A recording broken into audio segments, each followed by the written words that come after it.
வணக்கம் தம்பி. மாசம் முழுக்க கஷ்டப்பட்டு உழைக்கிறீங்க, ஆனா பணம் மட்டும் எங்க போகுதுன்னே தெரியலையா?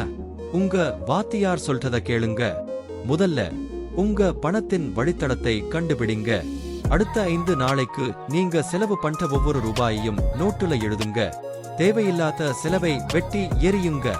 2வது, இந்த 50-30-20 விதியை ஆலோ பண்ணுங்க. 50% தேவைக்கு, 30% ஆசைக்கு, 20% சேமிப்புக்கு. இதை செஞ்சாலே நீங்க பாதி ஜெயிச்சிட்டீங்க.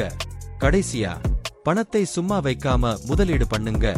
அப்போதான் தூங்கும் போதும் உங்க பணம் உங்களுக்காக உழைக்கும். இதுதான் பணக்கார ரகசியம். இந்த 30 நாள் பிளானை இன்னைக்கே ஆரம்பிங்க. இதே மாதிரி ஐனான்ஸ் கத்துக்க உங்க வாத்தியாரை சப்ஸ்கிரைப் பண்ணிக்கோங்க.